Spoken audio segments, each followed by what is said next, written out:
To whom it may concern. I feel as if this mixtape was a transition mixtape, and you were transitioning for the worse. Honestly, you started making songs that I don't think you definitely was comfortable with, that definitely were not hot. I guess to please other motherfuckers who's telling you you need to do this, you need to do that. Truth is about that, never listen to what anybody says unless that motherfucker is on. Like the song My Jam. That song reminds me of that Hey Yeah by Wiz, where he did the video of moonwalking on the moon. That was maybe the most blatant attempt to sell out that I've ever seen. I know you gotta do what you gotta do to get promotion, but damn. But then I listened to other songs on there that you got that are pretty crazy, like that Groupie Love. That song, pretty crazy, man. That could have been a single. Groupie Love showed some versatility, and the fact that you had some really good bounce to it, I definitely could have seen that as a single. Elementary, you had some aggressiveness, some controlled aggressiveness. Harness that right there, because that could evolve and turn into something. At this point, it's something to build on, but yet I hear the potential in that. I really like that Elementary track. I also really like that Outer Space too. Outer Space was straight. And one other thing, man, you're using in this Brolic Beats, I guess his name is, I know there's a bunch of these guys, Toxic Brolic, all those that sell beats for like $1 online. I strongly advise people to avoid that, because if you're only buying it for $1, 10,000 other people done bought it for $1 too, in which it comes out being like an instrumental, in which the fan will only relate that beat to whoever they first heard it from. Basically, your verse, your rendition won't come to their mind unless you completely dominated that beat better than them. But you really can't plan for that. Also, the fact that they have the tagline running throughout the whole beat, that gets really old really fast. But I know with this type of grind that you on, dropping a mixtape every month, costs add up. So these type of moves are unavoidable, but that doesn't mean that it's excusable. To whom it may concern, I give it 2 out of 5. It's been a decade since I've been in the game. No preservatives. In this mixtape, you let the anger within you get the best of you. Now, I know Pittsburgh. I was born and raised in Pittsburgh. Ain't nothing but haters there. People who hate you simply because. Like, I'm really surprised Wiz Khalifa made it out of Pittsburgh. And when I say make it out of Pittsburgh, I don't mean establish a rap scene. I mean made it out alive. It doesn't matter if you're putting out a good body of work. You'll never get the respect you deserve, because everyone else fucking raps too. They're more concerned about you listening to their mixtape than actually giving props to some hot shit. And people with far less quality of work, they'll come out and say that they better than you for some reason. You shouldn't let this anger that you get from this take away from your body of work, because they're going to be there. They're always going to be there. They're always going to hate on you. But if you allow that to mess up the quality of your mixtapes, then they won. Throughout this whole mixtape, a whole lot of songs that I don't like, because you didn't express your anger the right way in most of the songs. Now, in that everything is a damn classic to me. That was the one song that you use your anger right. See, art imitates life, but yet that can go one of 2 ways, good and bad. You turned negativity into a song that will probably forever last on my MP3 player. I will probably bump this until the day that I die, or the day that my MP3 crashes and I lose all my music. And then there were other songs that were pretty decent to me. I like that 40 cal. The way they chopped up T.I.'s verse to be the hook on that 40 cal was terrific. Whoever did it did a phenomenal job. And I love the energy of the track. I listen to it and I feel your anger. I feel like I'm about ready to punch somebody in the club. Like, I like it. But the only thing I didn't like about it is you went over the top with the raspy voice. Please do not overdo that, because many people do that and it comes off as someone who's trying to be over gangster, in which that's not your style. And Bubs to the Hood was pretty straight as well. I enjoyed Bubs to the Hood. I give No Preservatives 2.5, simply because you gave me a classic that completely made up for you rapping over the Get Silly beat, which that was not a good look.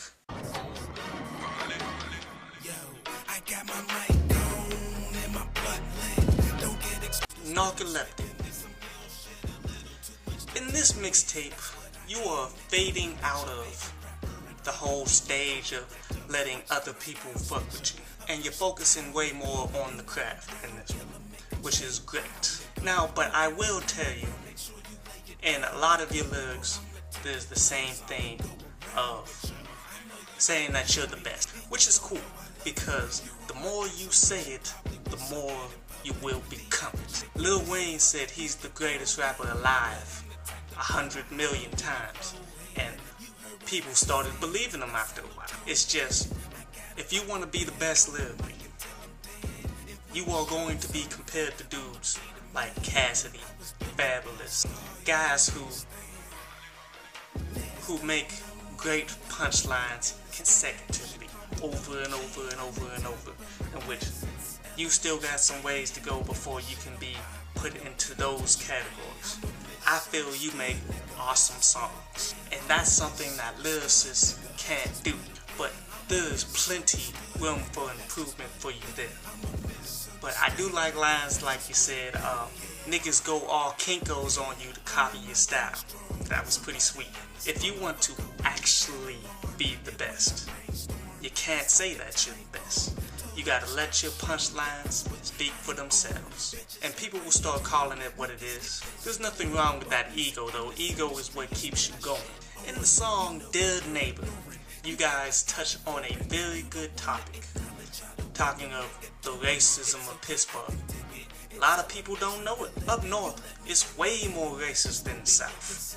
I mean, here in the south, the dudes who's racist, they'll be open and pretty much honest. Like, you see a dude rolling around with a Confederate flag on the back of their truck or something, you automatically know what the hell is hitting for. But in Pittsburgh, they try to be smooth with the racism, and there's a whole system in which is designed around the racism to protect these people. Now, Lady Kit, I like how you focused your style to be completely on beat at every point in time that you're rapping. That is the bare basics. But yet, that doesn't mean that you're done here. You need to add in some style, man. Add in some swag, if you prefer me to say that. You have a very far ways to go. I really like that song, Misunderstood Nigga. That shit is tight. Take It Slow was okay, but overall, this project was pretty solid. Like, all the way around, you showing your diversity. You're getting back to making solid mixtapes, and I support that. So, I gave this Narcoleptic 3 out of 5. What I do, see what I see. Now a nigga got her in a so fantasy. And even though we Undaground Classiks, Volume 2, I feel it's more of a continuation of Narcoleptic, in which you're getting back to the bare essence of who you are. It is a step in the wrong direction though, the intro, for instance.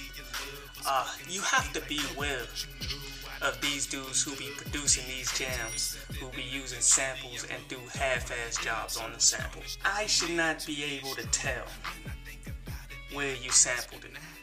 I mean, for you right now, being in the underground, it doesn't matter, because you're not really making enough money to be sued or anything like that. I'm not concerned with that. I'm more concerned with the quality of it is not very good of sample producers, man. I know that he sampled Evanescence. A good sampling producer will chop shit up to the point that you will never know where it came from and make it his own and make it hot. But dude like this, all he did was chop up 3 different parts of this song and add some drums behind it and looped it. And there you go. One thing that gave me a good laugh that I had to play back was you got up on the Beyonce to the left. That was funny, but I definitely feel you shouldn't have did that. And Lady K, you're just very emotionless in this one, man. You could say the greatest lyrics in the world. If you don't say it the right way, it's equivalent to like some Soulja Boy shit. And Lil Tone, again, you gave me another pretty good laugh saying some lyrics. You be tearing down a pussy like a wrecking ball. That was again with the songs that I like off of here. There's 3 of them, in which 2 of them needed work added to them. But yet, they were still good enough as is that I'll run with them. The love story, the way you come in on the intro, man, that kills me.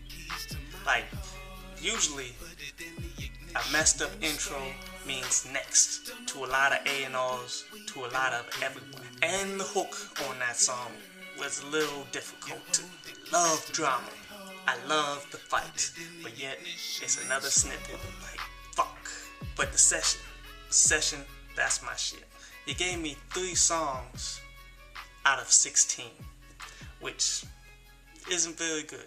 I'd rather take 3 songs out of 8 than 3 songs out of 16.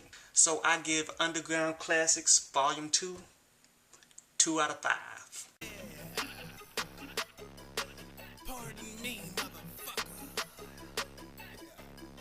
Mike Junkie. Now in Mike Junkie, I see that you hitting your stride. You found the sound in which you ready to push. You are rhyming the way that you definitely want to rhyme. And also, I like the fact that whenever you rhyme on instrumentals, you always give at least 3 to 4 times more original material than instrumentals. I hate instrumentals. And things just started coming together for you on this one. Like, what it hitting for? That song could be a single. That song is tight. Got that bounce to it that you need to just get it played somewhere. That song could definitely go places if given the right amount of promotion. It's very catchy to the ear, and the way you rhyme along with the drum line just makes it all the way crisp. I love when you do a concept metaphor song. Song Sweat It Out, where you so sick with your rap skills. The only way you'll get worse is to sweat it out. And you do a phenomenal job throughout the whole song explaining it. From the very beginning, I understood what you were talking about. The beat and everything came together just right. I'm going to bump that for a long time. Also, the Don't Like Me song, that joint was off the chain as well. Those were my 3 favorite songs off the whole thing. I did kind of pick up on something that you do this time. It's hardly noticeable, but sometimes you're writing too many words when it comes to your rhymes. Like, it doesn't throw you off like it usually throws a bunch of people off. You actually use your swag to make it sound good. Which is straight, man. I can't tell you to adjust it or anything. I'm just telling you what it is. Like, it's a lesson that I learned way back in the day. America as a whole is fucking stupid. But when motherfuckers hear your song, they'll know what you're talking about if you cut out a whole bunch of the words that really don't need to be there. they'll still pick up on the shit. People aren't that damn dumb when it comes to things like music. Anything else, they're retarded. But overall, I really enjoyed this project. I give you a solid 3 out of 5 on this one.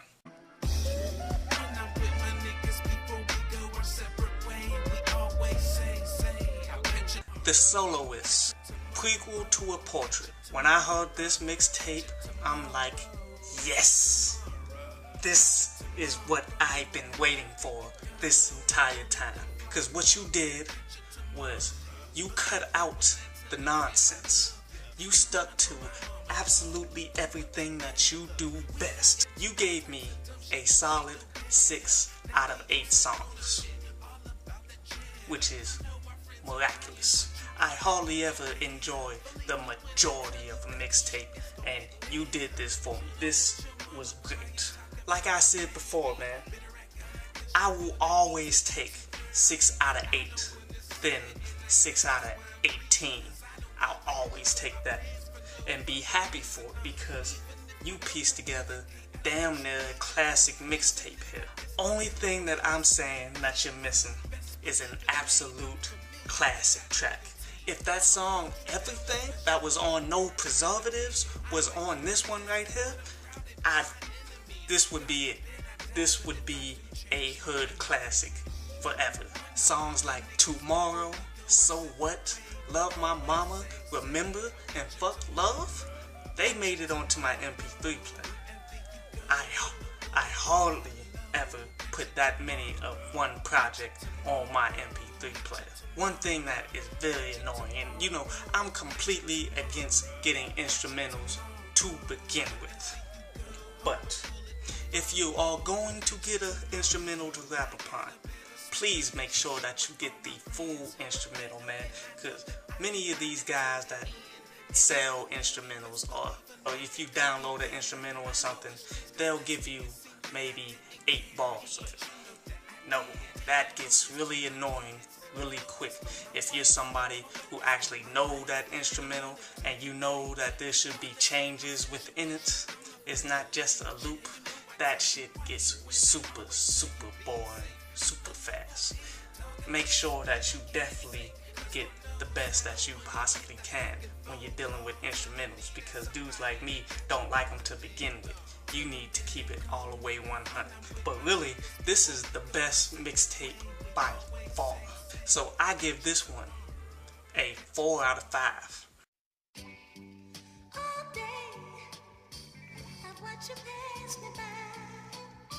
Portrait of Me.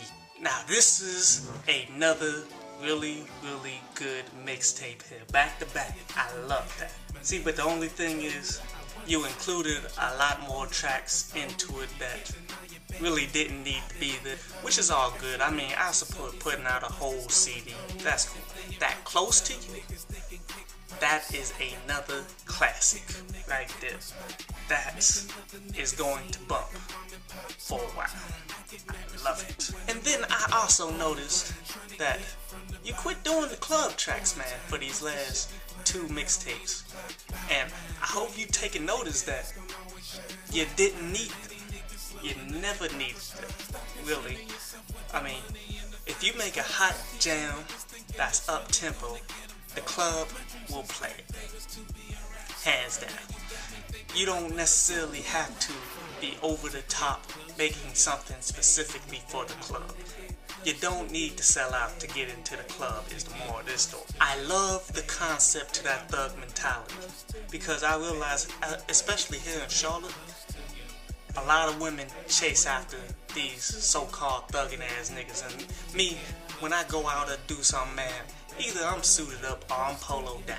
Hoes don't be checking out for me like that because they want thugs here, man. It's like I'm a Democrat in a Republican state. But also, I heard a lyric that she was saying how shows cost to put on, which is true.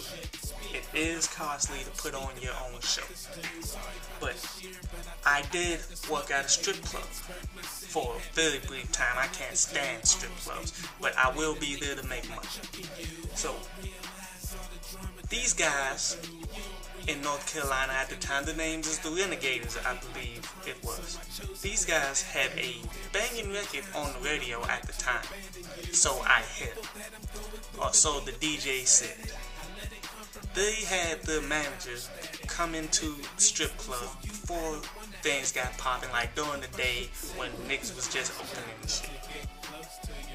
So they came and talked to the owner, and because the DJ knew of the record and they played it for the owner came, okay, I want you to come and perform this song here in this strip club. How's $200 for 2 songs for you to perform? The chick got so damn happy that she was like, yeah, that's cool, we're all for that. When honestly, she probably could have got them for more, but $200 is still a lot of money. So I hope that story helps you when it comes to getting shows, because you can get them if you got a little bit of a buzz about you and DJs know who you are. You just gotta go through the right means. Portrait of Me, very solid. Too many tracks if you ask me. Like, I wish you would have condensed the nonsense again, but it's okay. I give this a 3.5 out of 5.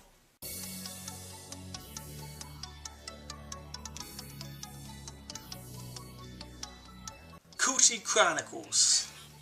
I just love how that rolls off the tongue. I got to say, first off, it's much better than the Serenade collection when it comes to R&B. This R&B tape isn't about caking, it's more about hitting that ass. I like that. And being a smooth ass player or a down ass chick, if you may. But I still don't think it came together accurate. I judge what's good and what's not by what I would actually use. And I must say that You Got It song? Yeah, that's probably going to go into rotation right there with my R. Kelly. I mean, that You Got It is a solid banger. But then, you deviate a little bit into a little bit of crazy stuff. And what I mean by crazy is do something that's out of the normal. Now, that can be with the type of music that you apply your vocals on, or that can be the actual lyrics that you're using. That Coochie talk is both crazy on each side of the spectrum. I wouldn't expect that type of beat for an R&B tape, and them type of lyrics, I haven't heard anything like that before. Maybe it's been done before, I don't know, but that was very creative in my mind. It works. This type of thing is a hit or miss. This time, I think you hit on that, man. It's crazy. And the way that Lady K is going throughout it, I think she found her niche in this one. When she talks that freaky stuff, you start hearing emotions. She starts sounding like she actually believes what she's saying. And that's what it's all about. You still got some ways to go, but in this mixtape, you took a step in the right direction. Yet, I've really got to say, man, only that You Got It really struck me deep. So I gotta give the Coochie Chronicles a 2.5 out of 5.